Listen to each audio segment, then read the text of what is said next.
গাছ দেখো এই জায়গায় আমি একটা কিল করার পরে এই জায়গায় আমি একটা ইয়া নিয়ে নেই, মানে এটাতে যে আরেকটা ছিল আমি এটা খরচ করে ফেলি। খরচ করার পরে আমি এদিক দিয়ে এটার উপর ওইটা দেখো ওই জায়গায় কিন্তু একটা নেমে নামতেছিল। পরে আমি কিন্তু এই জায়গায় একটা আগ নিয়ে নিই। আগটা নেওয়ার পরে দেখো এটা একটা আমি একটা সুট দেই, কিন্তু মরে না। আগটা মারার পরে গুড়া মেরে দিয়ে পরে আমি ইউটিউবটা একটা সুট দিয়ে বলের ভিতরে মরে যায়।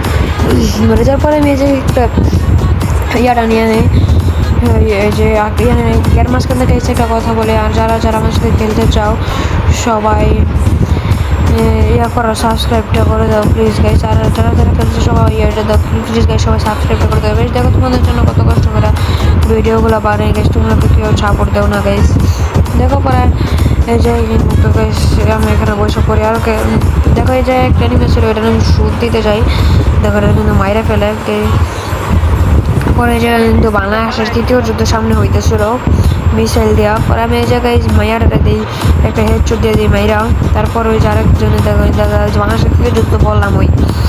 পরে এই জায়গায় যাই, আমি সামনে যাওয়ার পরে আমার দিকে ছিল প্রায় মেরে, আবার দেখে ইয়ার ক্যারেক্টার চাইরা দেয় প্রায় আমার গাইস কোনো মারতে ছিল।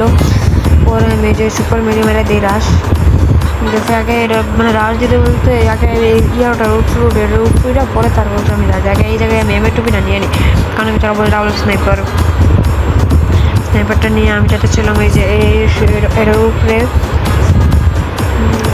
প্লিজ গাইস যারা আমার এই ভিডিও দেখতেছে গাইস সবাই সাবস্ক্রাইবটা করে দাও প্লিজ গাইস, লাইক এন্ড সাবস্ক্রাইবটা করে দাও। গাইস ওই জায়গায় দেখো টানেলের ভিতরে একটা এনিমি ব্যাক করছিল গাইস, সেটাতে আমি কিন্তু অ্যাপজেলটা প্রথমে ড্যামেজ দিলাম গাইস। যখন অ্যাপজেলটা একটা ড্যামেজ দিলাম তারপর হালকা ড্যামেজ খেলাম মেমেটোদের 74 দুইটা মারার পর গাইস দেখো ডাইরেক্ট খুব ইয়া হয়ে যায় ওরে ওনার পরে